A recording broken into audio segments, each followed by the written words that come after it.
And it's that combination of like, who do you think will buy this? Who's actually going to show up? Like, who's in your audience that you're attracting? And that's where this rubber meets the road. And for us, we thought it would be, like sales leaders, sales directors, and marketers. It 100% for us turned out to be just marketers. And so marketers are the ones buying Content Camel. We have future plans for expansion on the sales side, but it's sales users that use it. Welcome to Business Ninjas, brought to you by WriteForMe, where you'll hear from business leaders who are out there growing their business and slaying it every day. Learn from the masters. Let's get started.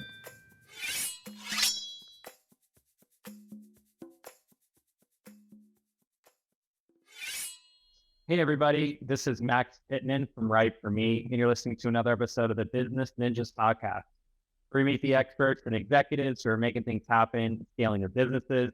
And today we're talking about Content Camel with Mr. Dave Shanley, who's the founder and CEO at Content Camel. Dave, thank you so much for joining us today. Yeah, thanks, Max. I haven't been addressed as Mr. in a while, so that's a fresh one. That's my southern southern roots, right? Even though like my parents were never like big on Mr. and Mrs. They were pleased and thank yous. I know sometimes I feel like making introductions, like if I was to introduce Derek Jeter at the Hall of Fame, I'm saying Mr. Derek. Mr. Yep. I think Derek would get a Mr. Yeah. But it's great to meet you and do this together. And you guys, Content Camel, it's in the B2B SaaS and sales enablement software space. And the company's been around for roughly about 3 years. So I'm excited to dive into what's going on at Content Camel and who you guys are and who you work with. But before we jump into the organization, our community is built of entrepreneurs and executives like yourself and lots of sales and marketing leaders who may be part of your ideal customer and personas you guys are trying to go after. So love it if you could kind of tell as a CEO and founder at Content Camel, what is it that you're focused on today and who is Dave? Love it if you can maybe start there and talk about what things you focus on from there. Yeah, sure thing. Yeah, so my background, I'm kind of unusual in the sense that I'm a, hardcore like tech founder, backgrounds in computer engineering. I was CTO of the first company that I started, and I just sort of migrated more and more over to the growth and go-to-market side, just seeing how obviously important it is to organizations. And you can have, a great product, lousy go-to-market, and you don't get anywhere. You could have kind of a crabby product and have great go-to-market, and you're all set. I mean, you're pretty good. And so obviously combining the best of both, where you've got an awesome product and awesome go-to-market, is really that, sweet spot.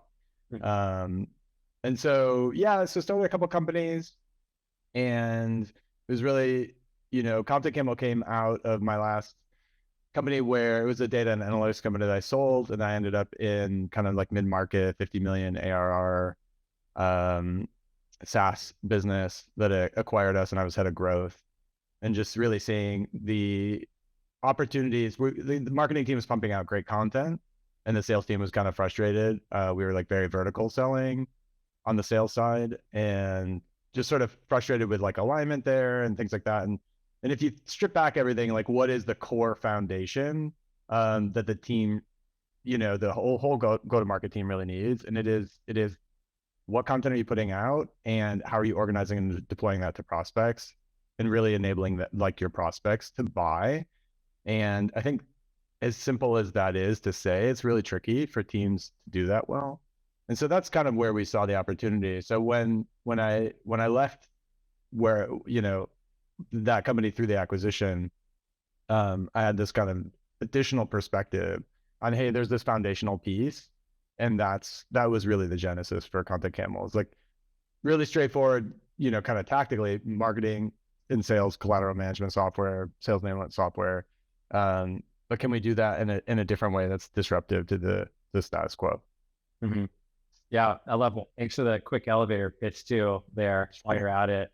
I was going to say, like, what is, like, if you could describe, like, I'm sure you've imagined being on Shark Tank or pitching ideas, maybe even being a shark yourself. Like what specific problem, right? Like for a salesperson, right? Are you solving for them? Like, what is it? How does that look? I'm just kind of curious. Yeah, the interesting thing is, so when we started off, and I mean, I think this is true for all founders, right? Or teams, trying to take a product to market, you sort of have this vision of who will buy. And it's that combination of like, who do you think will buy this? Who's actually going to show up? Like, who's in your audience that you're attracting? And that's where this rubber meets the road. And for us, we thought it would be, like sales leaders, sales directors, and marketers. It 100% for us turned out to be just marketers. And so marketers are the ones buying Content Camel. We have future plans for expansion on the sales side, but it's sales users that use it, as the end users, marketers that buy and deploy it.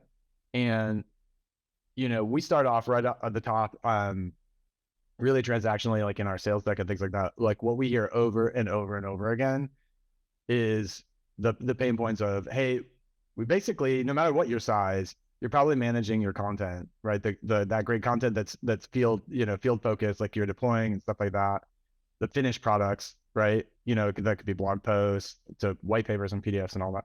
You're probably organizing that in Google Drive, SharePoint, Dropbox, something like that. And then you have to have like a layer on top of that that's usually a spreadsheet. So it's, Notion, an Airtable, or, Google Sheets, something like that. And it is a real, it's just a pain in the ass, right? It's people don't keep it up to date. If they update it, sales is never looking at it. People are frustrated, because sales is asking like, where's that asset? And all of that. And so, they're great tools for managing content workflows, and people are doing that all sorts of different ways. But when you have that finished thing that you're producing, whether it's a video or, like an in-depth post, even like hub page, again, PDFs, all that stuff, decks, it's just, where does it go? And how do you maximize what that content is doing for the internal end users, which are the salespeople, right? How is it easy to deploy for them, multi-channel, and gives them the feedback and notifications, analytics, all that stuff that they need. Mm-hmm. So what we should, I heard you mention like a few, companies and ways to store and leverage sales enablement material as part of what you're talking about. Like how would you say that Content Camel differentiates itself, from your competitors in the market? Yeah, this is an interesting space where there's a pretty big gap. So if you take kind of status quo is your team, and maybe your team, maybe like your kind of, if you take the go-to-market, so like sales plus marketing, right? Maybe your team is 15, 25, 35, 50 people, even more, 150, 200, right? A lot of those teams, again, like are storing their great content that's being used in every single deal conversation in something like a Google Drive. And to move away from that so that you can actually organize it and things like that means you're stepping up into a gigantic enterprise solution. And there is very, very, very little in between. And what we found from our competitors is, one, they have like super high cost of sales. So they have very, very large go-to-market teams. They spend a ton of money on ads, right? And everything that you can imagine. And so, cost of sales and their business model definitely drive, the pricing of the product. Like you should never obviously price things cost basis, but you have to make money. And so if you have a really high cost of sales, customer acquisition costs, your product has to be really expensive. And that's what we've seen in our space is there's Google Drive or Dropbox or, SharePoint or whatever. And then these solutions that they literally, this is kind of mind blowing, at this time, as far as 2023 and all that stuff, modern era, they have minimums. Like if you do not buy 50 users, they will not sell to you. Like their sales team does not want to talk to you unless you are literally buying 50 users, and that's annual or multi-year deals. It's setup costs, so like charging like setup fees for their software, and then complicated contracts. Some of them won't even give you pricing unless you sign an NDA. So it's just absolutely bonkers that there's aren't easy to purchase, easy to roll out solutions out there, that work the way that teams want to work. So it sounds like the gap there was, there's a huge gap between, the fortune, enterprise-based solutions and then the Google Drives, right? But nothing really built for those smaller, sales orgs where it's maybe 5 people or 5 to 20 kind of. Is that the gap that you saw? Yeah, so for us, I like to say it's an expansion play. So we're basically bringing best of breed, best in class, tooling to everybody that is underserved, right? The team that's like the whole organization's maybe 200 full-time employees, FTEs, right? And the go-to-market team is, like you said, like 15, 20, 25, 30, 35. They're not necessarily, unless some of the people have been in a larger org, they're not calling it like sales enablement, right? And so they're just thinking of it as like, hey, this is stuff is a mess and we need to organize it, right? And we know that if we organize it, it's going to allow us to do all these other things that we want to do. Mm-hmm. So that's the way they're thinking. And so that's kind of like, yeah, like the small mid-market, or I'd say like, yeah, the probably the smaller end of mid-market, but not the small, like the solo folks or small teams, the 5 or 10, where like the whole company is like tiny. But an interesting thing is like the aha that we had, or the surprise that we had was it's also larger organizations that, maybe have like 200, 250 or whatever on their go-to-market team. So like marketing and sales, they got a whole bunch of sellers. They're a mature organization, and they're maybe still tracking stuff in Google Drive and just kind of like, grinding it out, and it's like not pleasant, right? And they're primed to still like evolve into a solution that's going to help them get organized. But even what we found is organizations that actually have bought into these enterprise solutions at like 50 users, like at that minimum, and they've grown like 50 or 100 users, and they're actually growing, they ram up against this point where it's still budgets. And they're like, okay, well, we're paying for 100+ licenses. It's like maybe 100 grand or something, 60 to 100 grand, right, for the solution. Now we're going to bolt on a 30-person SDR team, right? Or we want to fold in customer success, right, for that kind of end-to-end journey perspective, and make sure that they have the right content and it are enabled the same way. But then they're like, wait a second, but that's another, upwards of like 50 grand of spend. And it just seems like overkill. Like that's the feedback we get. It's just like, it just seems like overkill. Like we're not going to give SDRs access to all this stuff. We're not going to give we just financially, it doesn't make sense, even though they need it, even though they would benefit from it, even though it makes sense to manage all of this content in one place and have it generate the analytics they need. And so you start to get to like the point where literally are like the competitive business models are meaning that their customers are rationing access. Mm-hmm. And so that's the complete opposite of what you want. Right. Yeah. You want people leveraging the tool, learning, educating themselves, staying in the platform, leveraging the platform during their calls, coaching with it, training with it. Yeah. Yeah. And not, being rationed or siloed in what you, is obviously not ideal for ramping, for scaling your own knowledge, as a salesperson. Yeah. I got to ask, like, this is actually kind of a random off topic question, but like how, this tool, it's an organized solution. It's kind of like, I heard you say that earlier, like how organized are you just like in general? Like, is this like a piece of you and like your own personality? So I come from an engineering background, so there's that, right? And prior to this, I was a founder of an analytics company, so there's that.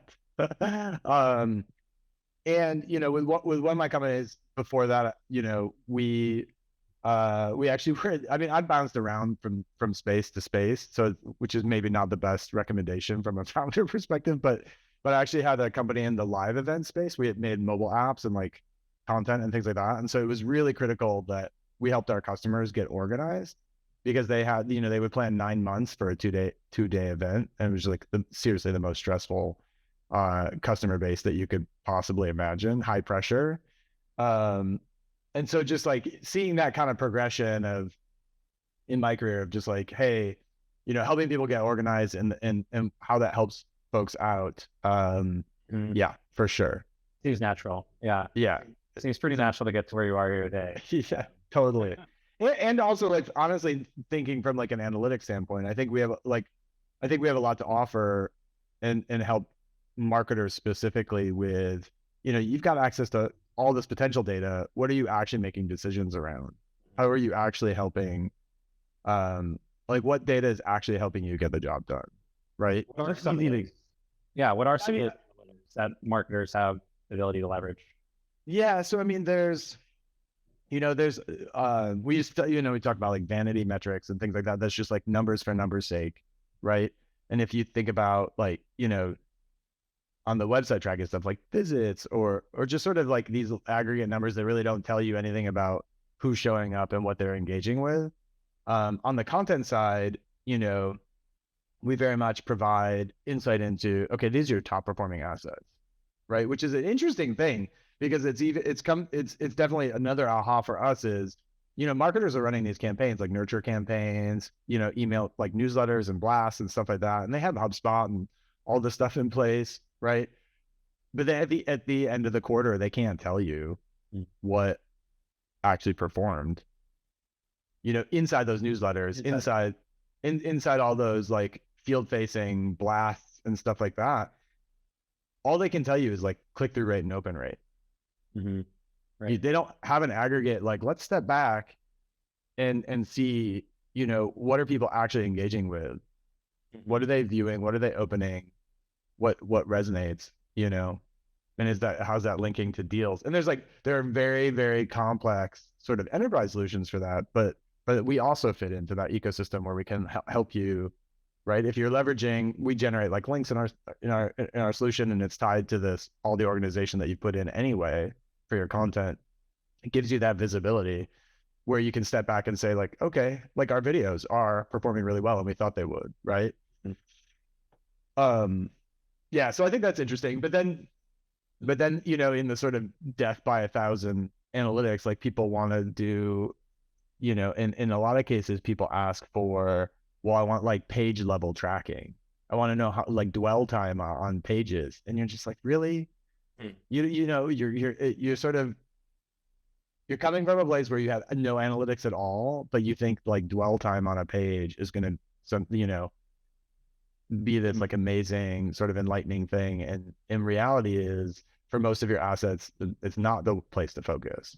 It's like, because the data is all messy, right? Because people leave pages open and in sessions and like all this other stuff. And if you have to rewind and like, what decisions are you really going to make around that? Right. Someone spent 30 seconds on this page and 28 seconds on another, or 0.003 and 0.002. I mean, it doesn't really make any sense unless you're tracking like proposals and things like that. Yeah. Proposals are a little bit different. Yeah. So there's a focus, it sounds like, for data for the marketers. And it sounds like potentially even for like the managers as well when looking at like sales team member track. Okay. Mm-hmm. Yeah, I think the interesting thing for the sales team members, and because when a team is rolling out a solution like this, or really anything, they want to understand adoption. I mean, that's one of the like the main sort of friction points. Like even if you've gone to all the work of like, let's say you organize your stuff in Google Drive and you put a spreadsheet on top of that. Well, no one's using your spreadsheet. Sales isn't logging in and sort of self-servicing, self-enabling through that spreadsheet. They're just not going to do it. And so they're using out-of-date content and all this other stuff, off-brand stuff. And so obviously one of the things is like, is it easy to roll out? Who's adopting it? That sort of thing. Like, so those analytics, we have, basically like a leaderboard in the app that's visible to everybody because it should be visible to everybody. And internally organizations know who the top performing reps are, sales reps are. So they can see, hey, like Emily's using like the latest deck or the latest assets or, is positioning this video. And she's getting a lot of engagement on that. Right. And so like, you can basically cross-train. We recommend like cross-training your reps based on that, showcasing that information. And so you can kind of leverage like best practices like those that are picking it up and how it's resonating with prospects and customers, and just, using that data to showcase and ease that rollout process. Yeah. So, and also marketing, it sounds like, can share insights on the top performing assets for them and for sales to start leveraging, or that they should be leveraging throughout their deal cycles as well. Mm-hmm. Yeah. It's really interesting. Yeah, really interesting. So like for you, kind of flipping the tables, and as you guys focus on helping sales teams perform better and marketers, be organized and get content in front of the sales team and in front of their customers that's relevant to them. Like, how are you guys doing that on your side? Like, how is marketing, playing a role in helping your business stand out?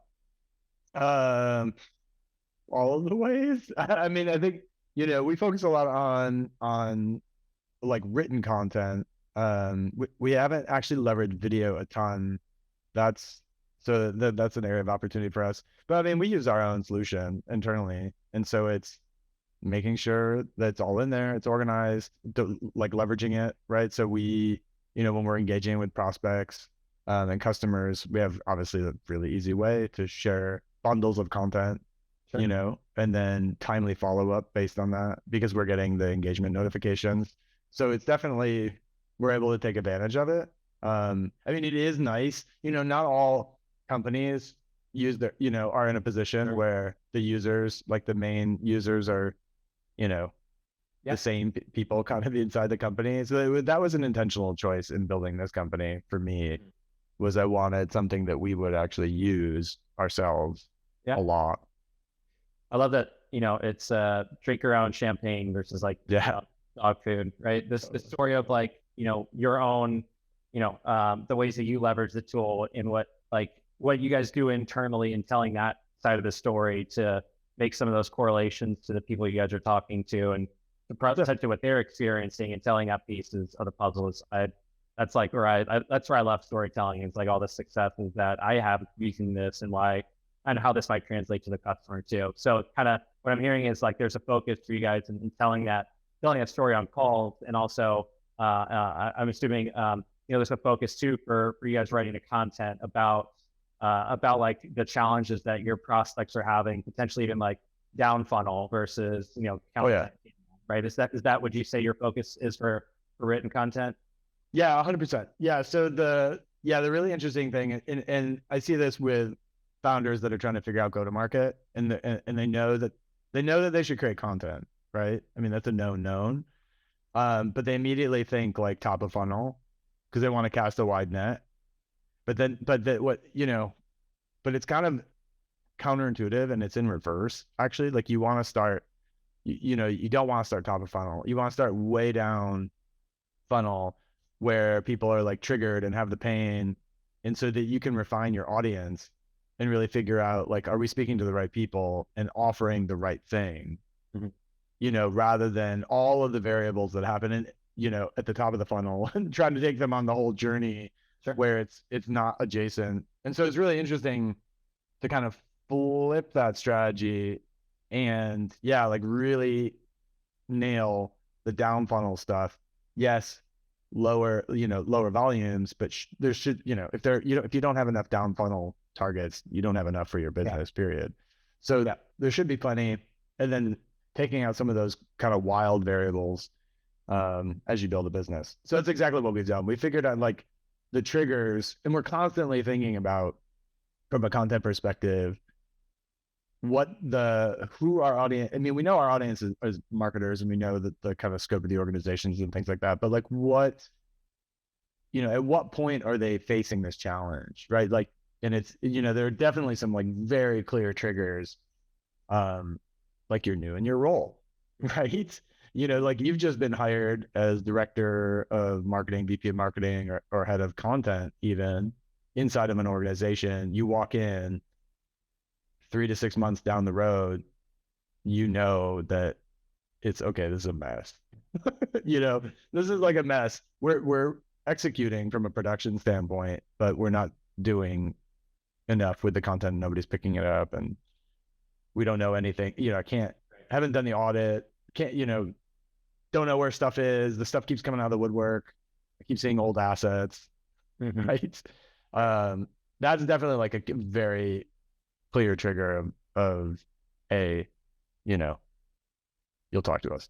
For sure. I mean, it sounds like, thinking about like the problems that people are researching, right? They're using Google, using search queries, they're reading articles, right? The focus would be is like actually solving the problems that you're solving for your customers, and talking about them versus just talking about, the organization itself or the brand, right? And having kind of like that higher level, more complex content that's going to focus on the people who are those new VPs of sales that need to institute something very quickly, and getting content in front of them to educate them on why Content Camel makes sense at a company of your size versus a Google, right, or a High Spot, right?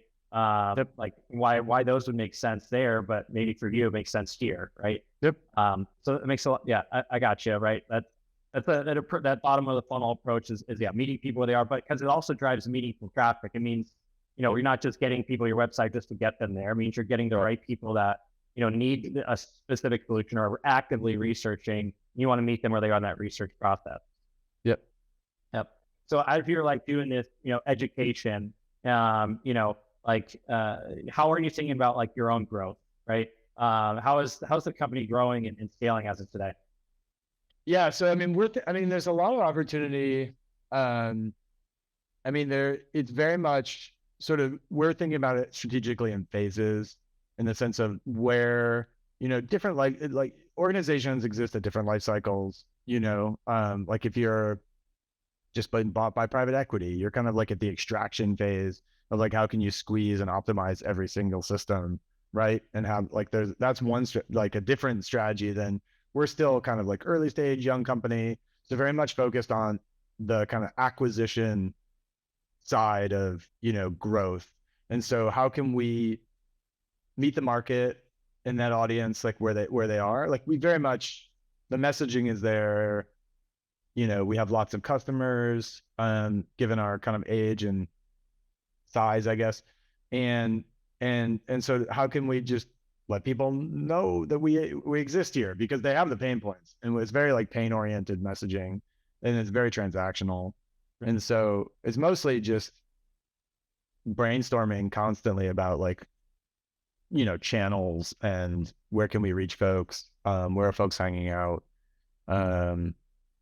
just where we can meet them. And then the whole kind of back into the product and things, and that journey of like just that first touch kind of acquisition journey and refining that. That's where we think, that's kind of where we think of things, from like tactically, or I guess at that point, or strategically, is just sort of that acquisition phase. And then, we've been bootstrapped, like up until now.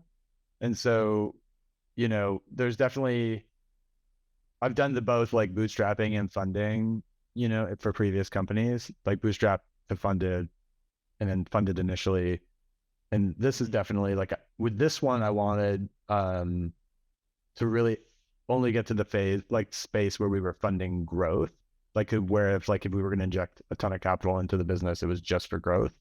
And so that's strategically, like from that perspective, we are definitely there. I mean, we're serving, multinational corporations. The scale is really interesting, because I like to say we literally have like Jen the yoga teacher. Like Jen the yoga teacher is a customer of Content Camel. Like I'm not making that up. Jen the yoga teacher, all the way to, household name, brand name, multinationals, which is just bonkers. But it's like, at the end of the day, the really interesting thing is everybody's selling. Like everybody's going to market with something. Yeah. Yeah.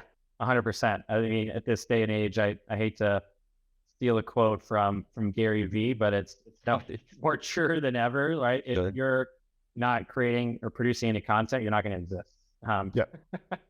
So whether you like it or not, every single company is now a media company. Exactly. Exactly. If you're not producing content, you need a place to store that content, right?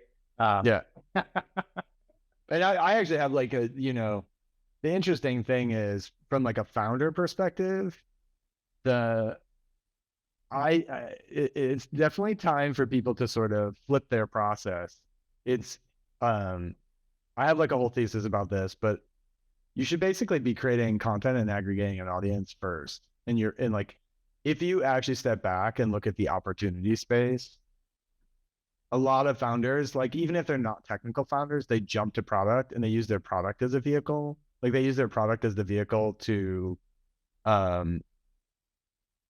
it's basically like the thing that they're going to market, and they think that's a thing of value, and it is to them, but it's not to your customer. It's not to the prospects really. sort of, right? It requires too much education, too much, like go to market is hard. And that's why startups fail, is they usually have great products and they've completely flamed out on go to market. Mm-hmm. And so if you can flip that, if you're a smart founder, you can step back and rather just doing sort of like the very short exercise of customer discovery that you read about, like how lean startup and just the whole shebang of like customer discovery where they do a couple of interviews and then they're like, good, now we're going to go build the product.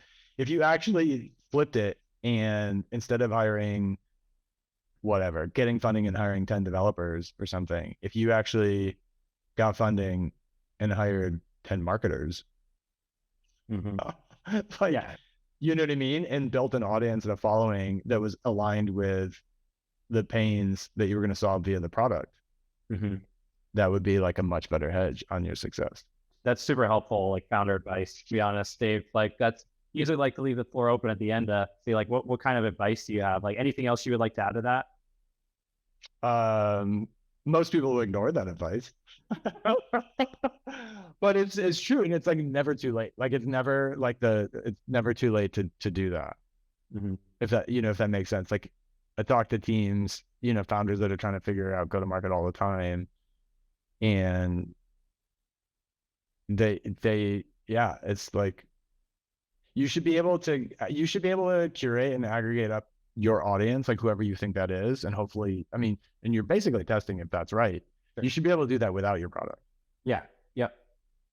Yep.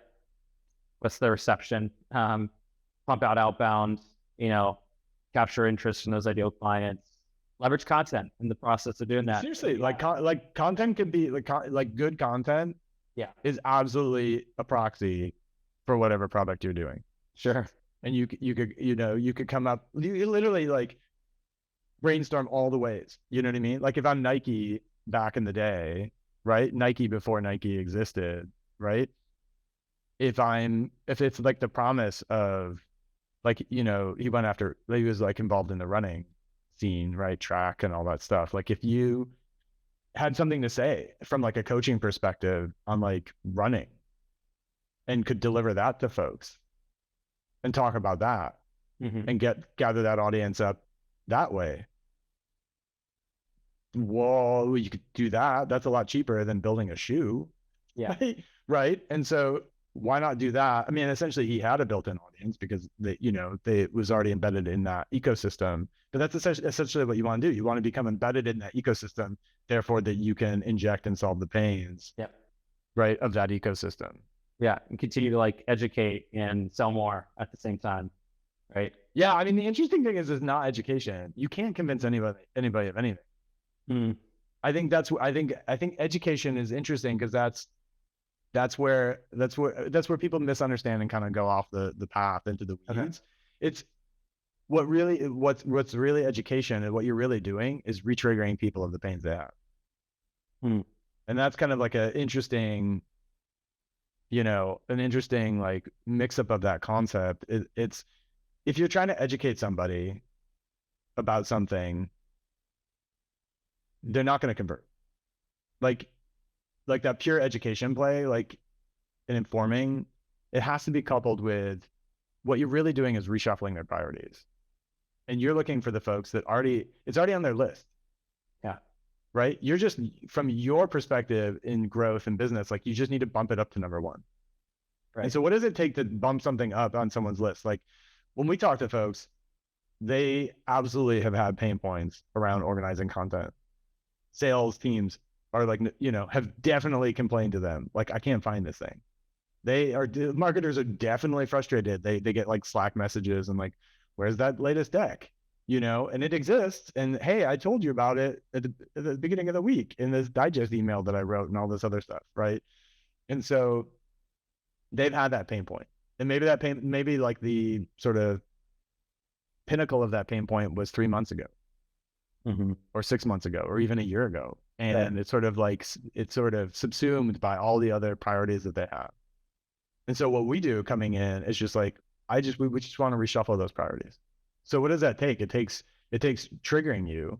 And that could be like the education, but it's not education. It's like, we're just triggering you. Like if you never had that pain point, there's no amount of education that we could do to help you become a customer. It's just not going to work. Right. And so we want to re-trigger that. That's going to like, and then what does it take to bump that up to the top of the list? So it's like re-triggering you, like reminding you that you have this problem and it's a real pain in the ass. And then what we're going to do is give you the easy button. Yeah. Yeah. So like lowering the friction and then bump it, like makes that you can like strike that off your list. If I have the easy button, I can like strike that off the list and I don't ever have to deal with it again, kind of thing. Right. Yeah. How, like, what keeps you up at night, and how can Totally make your life easier? Totally. And you don't have to do anything in the process. So, Yeah. And that's other thing that I could talk forever about. Is just like helping buyers buy. Yeah. Like, it's really fascinating. If you really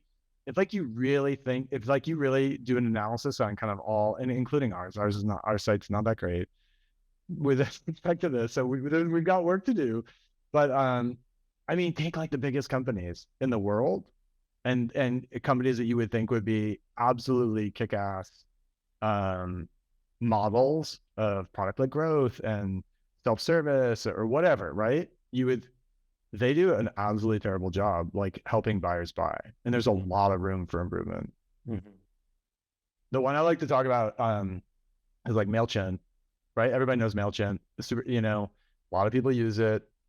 Very famous. I've been around a long time, huge customer base. But who's converting, right? Like who's like actually showing up to use MailChimp? And there are other options besides MailChimp, of course. It's like a very competitive space. But if you take like kind of, like I'm a marketer, and I'm an experienced marketer at a company, and I'm going to be a MailChimp customer, right? Mm-hmm. Like take a look at their site and try to figure out like how are you going to help me buy this? Right. I already know what I need. Yeah, and it's like I know what I need, and I have like everybody's got the checklist. It has to do this, and this, and there's like everybody's got this checklist. And if you really think about your customer personas, the checklists are sort of like meld together and align for the most part, right? Why not help them fill in that checklist? Mm-hmm. Sure. Yeah. And a lot of most content doesn't actually do that. It's like marketing teams that are just sort of navel gazing and just just like internal jibber jabber around like kind of feature function, but not really helping people understand, like where stuff starts and stops and the edges of stuff and the like kind of more use case oriented things. And it's kind of nuts when you think about, whoa, there's a massive opportunity to sort of attack this from like a first principle standpoint, to really think about like, hey, how can we be the most helpful for customers to buy our stuff? Mm-hmm. Yeah. We'll create partnerships, develop relationships, make people's lives easier. It makes sense, right? Like people have these pains, it, right? Like we don't want to make it harder for them to buy our product or confuse them or draw this out, especially if this is a need, right? That they need solved by the end of this year, or sooner, ideally, right? So it's how do we, I love your perspective on how you like help them check this off their list, right? And I think it's really interesting. Like, I think some of it showcases that teams kind of honestly like of all size, small, big, medium, there's not really good alignment, across all the go-to-market functions, that's executives to on-the-ground marketers to on-the-ground sellers, you know what I mean? To even like finance. If you sort of think about like all those touch points, those people have a lot of feedback that doesn't get represented, you know what I mean? That doesn't really get represented in the materials that people produce to help buyers buy, right? Mm-hmm. Yeah, I'm with you, right? Like it's got to be across the board, and accessible. So I can see why the Content Camel makes a lot of sense, especially given the space and given kind of your target persona. and like, and seeing that gap. And I appreciate you sharing that founder story. Kind of, I love that like aha moment where all of your background comes to a head for, okay, this product needs to exist and I'm going to do it. And so I appreciate you sharing that with us and sharing that piece of the puzzle and part of your story. Yeah, that's super fun. Dave, what else? Anything you want to leave the listeners with? Where are you going to be? How can they get a hold of you? Love to give you the Yeah, so we're obviously online, contentcamel.io. We've got an awesome SEO content guide coming out. We paired up with friends over at Pure SEM, and I think that's really interesting. Like, a lot of companies are trying to figure out, like, how do we do content, right? I mean, you all have a ton of perspective. I think there's like really interesting things to tackle there. We touched a little bit on kind of like bottom of the funnel and working that way, but yeah, I think there's that you can find us online. Hopefully I don't know, we'll become like a household name, all that other jazz. Yeah. Any conferences, events, anywhere you're going to be here in the near future? We don't have it. We're sort of, events haven't been like a focus of ours, but we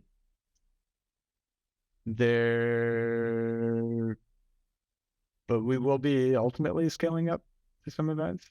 For sure. Yeah. Are there events that you guys attend? No, I mean, I'm, just say like Dave's in Portland. We're out here on the West Coast. So, any of your audience that like, love to kind of see how they can find you in Portland. But if you're going to be at, back in Chicago or on the West, East Coast for anything coming up, like, if there's any speaking arrangements, anything you got going on, just kind of curious. I think mostly the stuff's online and happens organically. I think honestly, we don't have stuff like really, really planned out. Most of our growth levers are content that we're putting out there. And I do think there's an opportunity for us from a community standpoint to sort of boot that up more. We are online in like the Slack community. So I don't know if you participate in like Online Genius and some of those. And there's like PMA, the Product Marketers Alliance. Like, those are really interesting for us. So I think finding us online in those communities is probably super on point, because there's good conversations and people are trying to solve problems that like you and your audience are trying to solve every single day. Yep. Okay. Gotcha. Yeah. I love that. Thanks for sharing some of those channels. I did not know they existed. So I'm definitely going to be. There are a lot of, there's like a huge, like 25,000 marketers in some of them. Yeah. And there's another one that we're involved in as well called Superpath. Mm-hmm. Some of the names are kind of funny. I mean, Online Geniuses is a little bit like cringe, but it's a great group. Cool. That's awesome, Dave. Yeah, appreciate it. Yeah. And everyone go check out contentcamel.io. Find Dave Shanley on LinkedIn, reach out. And hopefully he can help you guys solve your sales enablement problems. But that wraps up another episode of the Business Ninjas podcast, everyone. Dave, thank you again so much for being here today. We really appreciate it. And then thank you for sharing your story, and can't wait to see what you guys have going on next couple of years. Awesome. Thanks, Max. Yeah, thanks, Dave. And thanks everyone for listening. Have a great rest of the day. That wraps up another episode of the Business Ninjas podcast. Cheers.